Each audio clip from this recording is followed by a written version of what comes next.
Hello friend, welcome back to my YouTube channel. Today I will be discuss about the difference between NCC soil and OCC soil. So now we'll be move difference between NCC soil and OCC soil. The first point, first of all, NCC means, what do you mean by NCC? NCC means normally consolidated clay soil, where OCC means over consolidated clay soil. The first point, difference between NCC and OCC soil have it show large settlement, while in OCC it show a small settlement. In NCC soil, effective stress in present is more than effective stress in past. इन क्या होता है, NCC soil में क्या होता है, effective stress जो present में जो बिल्डिंग बना रहता है उस भूमि उस लैंड पे, उसमें ज़्यादा होता है एज कम्पेयर टू पास्ट.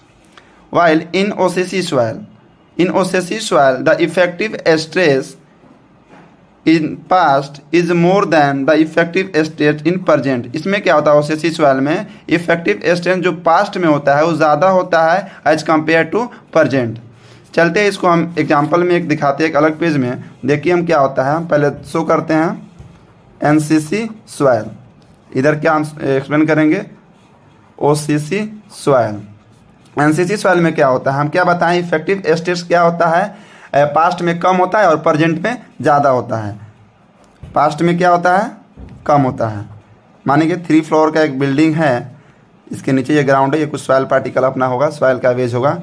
ये किसी कारण अर्थक्वेक हो गया, कोई भी नेचुरल इवेंट के कारण ये जो बिल्डिंग है जो मेरा 3 फ्लोर का, ये कोलैप्स हो गया, गिर गया. तो इसी सेम भूमि पे या इसी हम सेम लैंड पे इसी जो सॉइल प्रॉपर्टी है, इसी जो बिल्डिंग ये टूट जाता है, इसी पर हम एक न्यू स्ट्रक्चर बनाएंगे. वहाँ पे हो जाएगा, मानते ये 3 फ्लोर है, यहाँ पे क्या कर दिया हम 5 फ्लोर, 1 2 3 4 5 जितना हो, मगर एज कम्पेयर इससे ज़्यादा हम यहाँ पे बिल्डिंग बना दिए फ्लोर का. तो यहाँ पे मान लीजिए 6 फ्लोर का बिल्डिंग हो गया. तो आप भी कॉमन सेंस लगाइए, यहाँ पे जो लोड P लग रहा होगा, ये जो बिल्डिंग का जो सेल्फ वेट लग रहा होगा, और यहाँ पे जो P2 लग रहा होगा, तो बताइए ये जो सेम सॉइल है, जो यहाँ पे था वहीं सेम सॉइल था. हम यहाँ पे नहीं शो कर सकते, आपको बताने के लिए यहाँ पे आपको शो किए. ये बिल्डिंग किसी अर्थक्वेक के कारण ये गिर चुका हुआ, उसके बाद सेम भूमि पे, सेम लैंड पे एक नया स्ट्रक्चर बना रहे हैं. तो यहाँ पे फ्लोर की संख्या इस एज कम्पेयर टू इससे ज़्यादा हो गया. तो यहाँ पे आप क्लियरली बता सकते थे क्या, यहाँ पे P2 जो होगा लोड P1 से ज़्यादा होगा, क्योंकि फ्लोर की संख्या ज़्यादा है इससे. तो यहाँ पे क्या होगा, आप यहाँ देखिए जो बताए थे हम second point, effective stress eight past is less than effective stress at present. यानी ये प्रेजेंट का स्ट्रक्चर है, प्रेजेंट हो गया, ये पास्ट हो गया, ठीक है. तो effective stress in present is more than the effective stress in past. अब दो सेकेंड जो फर्स्ट पॉइंट बताए थे, इट शो लार्ज सेटलमेंट. इसको आप यहाँ हम एक्सप्लेन करते हैं, या क्या करते हैं, एनसीसी में क्या होता है मेरा, लार्ज सेटलमेंट होता है. लार्ज सेटलमेंट मतलब देखिए यहाँ पे 2 फ्लोर या 3 फ्लोर का बिल्डिंग था, फिर उसकी अर्थक्वेक के कारण ये बिल्डिंग गिर चुका है, फिर हम नया एक बिल्डिंग फॉर्मेशन करते हैं जो कि 6 या 8 फ्लोर का होगा, मगर इससे ज़्यादा होगा. तो यहाँ पे ये सेम सॉइल है, तो यहाँ पे सेटलमेंट ज़्यादा होगा, क्योंकि यहाँ इस सॉइल की कैपेसिटी कम था. अचानक हम उस सॉइल की कैपेसिटी मतलब उस पर अचानक एक हैवी बिल्डिंग बना दिए, हैवी लोड का बिल्डिंग बना दिए, जिसके कारण यहाँ पे लार्ज सेटलमेंट होगा. यहाँ पे लार्ज सेटलमेंट होगा क्योंकि इसको पहले कम लोड बेयर करने का आदत था, अचानक हम इसको ज़्यादा बेयर करने लगा, वहीं सुखा रहा, इसमें लार्ज सेटलमेंट होगा.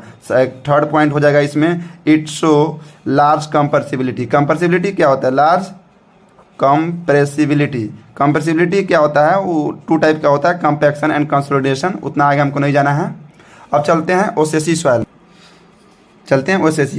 OCC सॉइल कहने का मतलब क्या हो गया मेरा, ओवर कंसोलिडेटेड क्ले सॉइल, ठीक है. इसमें क्या होता है, it show small settlement. Explain करते हैं, इसमें क्या बताए थे, सेकंड पॉइंट, फर्स्ट पॉइंट हो गया, second point, in OCC soil effective stress in past is more than the effective stress in present. आपको उसमें बताए थे. अब इसको हम एक्सप्लेन कैसे करते हैं, इफेक्टिव स्ट्रेस पास्ट में ज़्यादा होता है और प्रेजेंट में क्या होता है. ये मेरा ग्राउंड सरफेस हो गया, इसके नीचे कुछ सॉइल का एवरेज होगा, ये भी ग्राउंड सरफेस होगा। ये हम जो स्ट्रक्चर बता रहे हैं ये पास्ट का स्ट्रक्चर है, ये प्रेजेंट का स्ट्रक्चर है। ठीक है, चलते हैं। तो ये मानते हैं यहाँ 10 फ्लोर का बिल्डिंग है, किसी मेरे अर्थक्वेक के कारण ये बिल्डिंग मेरा कोलैप्स हो जाता है, टूट जाता है, गिर जाता है। तो सेम लैंड पे सेम सॉइल का प्रॉपर्टी जो यहाँ सॉइल का प्रॉपर्टी है वहीं से, मतलब इसी भूमि पर इसी लैंड पे हम एक स्ट्रक्चर बनाते हैं। यहाँ पे 5 फ्लोर का ही स्ट्रक्चर हम बना देते हैं। यहाँ क्या था 10 फ्लोर का, यहाँ बनाए हम कितना 5 फ्लोर का प्रेजेंट में बिल्डिंग बना है। पास्ट में यहाँ बिल्डिंग था 10 फ्लोर का, वो अर्थक्वेक के कारण गिर चुका हुआ है। हम अभी जो बिल्डिंग बना रहे हैं वो 5 फ्लोर का बना रहे हैं। तो आप बताइए ये हैवी स्ट्रक्चर यहाँ पे है कि ये हैवी स्ट्रक्चर है। सिमिलरली ये आपको क्लियर ही है कि 10 फ्लोर है तो इफेक्ट यहाँ पे स्ट्रक्चर हैवी होगा। तो यहाँ पे जो सॉइल होगा वो पहले से ही ज़्यादा लोड कैरी किया है, इसके पास लोड कैरिंग कैपेसिटी ज़्यादा है, इस सॉइल के पास पहले ही सेटल हो चुका है। तो इसलिए इसमें बताया क्या है, it's so a small settlement.